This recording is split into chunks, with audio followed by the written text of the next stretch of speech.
Oke saudaraku, kami bukan tidak percaya dengan waliullah dan bukan tidak percaya dengan karomahnya auliyaillah. Wajib hukumnya percaya dengan adanya waliullah. Kalau tidak percaya hukumnya kafir, murtad. Juga harus percaya dengan karomahnya para auliyaillah. Kalau jainat tidak percaya, menentang kemuliaan karamah amrun khariqun lil ada yang diberikan kepada kekasihnya Allah, juga murtad, juga itu kufur waliyadzubillah.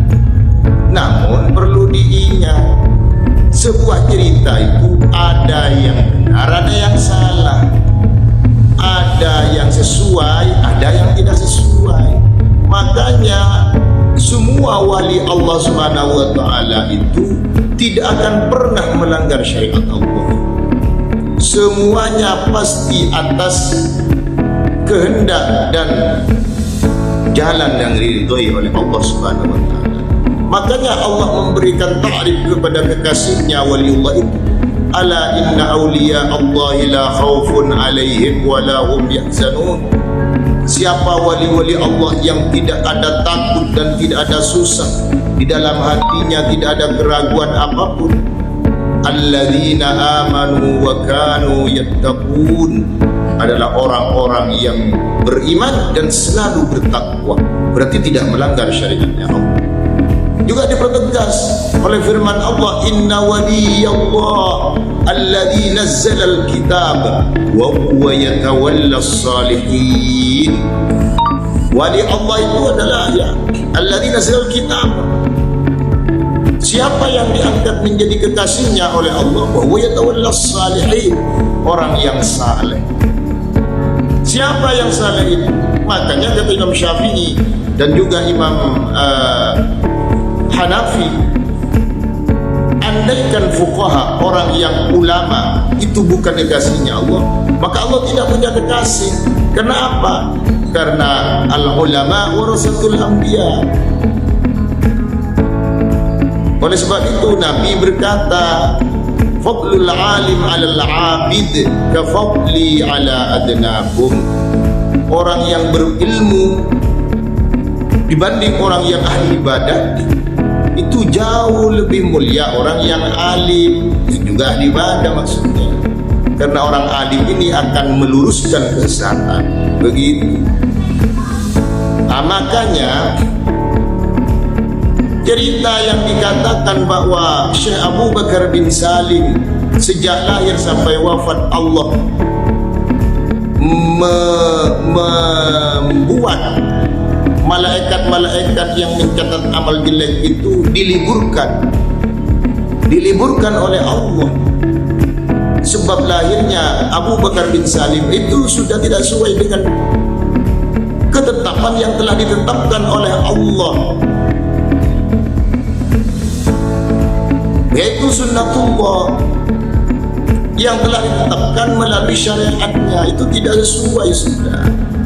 Itu berarti cerita itu bohong. Begitu. Kalau memang Syekh Abu Bakar bin Salim wali, berarti yang menceritakan itu santri-santrinya, dan yang menceritakan itu adalah yang pembohong. Kalau memang beliau, ya diragukan beliau itu seorang wali, karena ini sudah perkataan yang dusta. Begitu.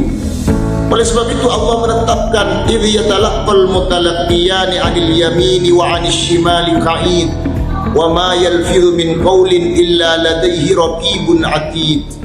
Bahkan Allah ini memberikan qayyid, memberikan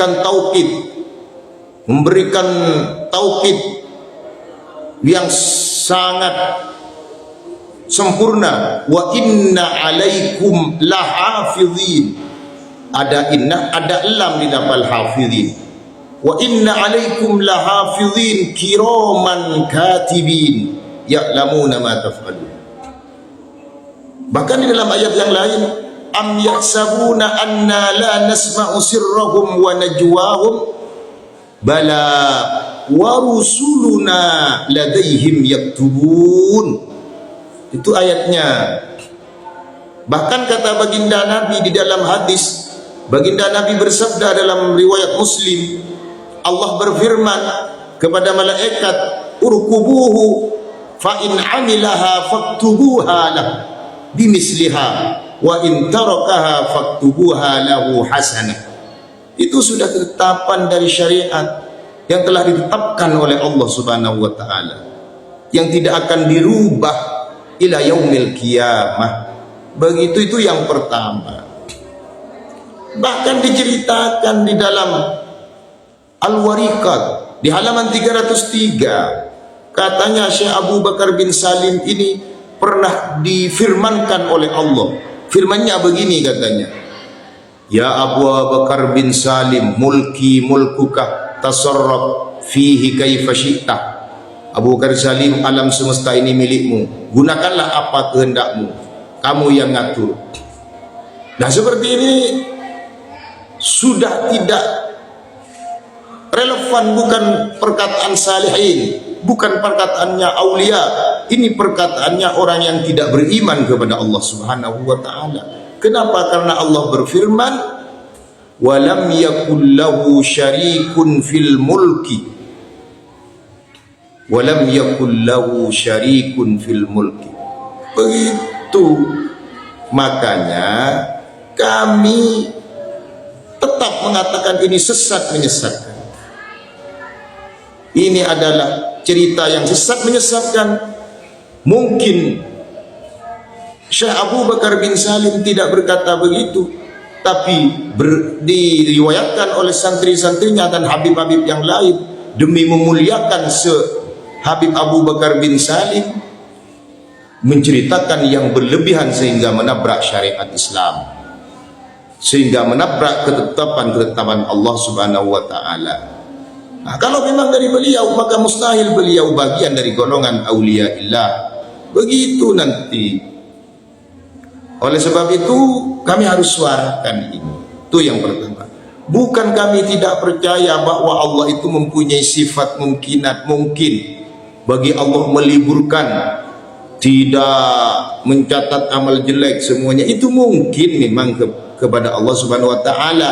Ma yata'allaqu bi qudratihi wa iradatihi 'alal mumkinat. Tidak mustahil. Namun ketetapan Allah itu sudah ditetapkan oleh Allah. Contohnya bahwa Kanjeng Nabi Muhammad itu ditetapkan oleh Allah Rasulnya dan menjadi kekasihnya dan akan menjadi pemimpin di surga. Itu sudah ketetapan Allah. Apakah tidak boleh Rasul Allah itu Allah murkai, maya ta'allaqu bil mumkinat? Ya boleh kalau tidak dita'alluqkan kepada fi'lullah. Ya fa'alullahu ma yasha'u yusbit wa indahu ummul kitab. Namun itu sudah ketetapan Allah bahwa Kanjeng Nabi Muhammad SAW itu adalah orang yang masuk ke dalam surga kekasihnya Allah, yang menjadi pemimpin di kelak di hari kiamat. Begitu. Itu sudah ketetapan Allah, tidak bisa dirubah. La tabdila li kalimatillah. Begitu saudaraku.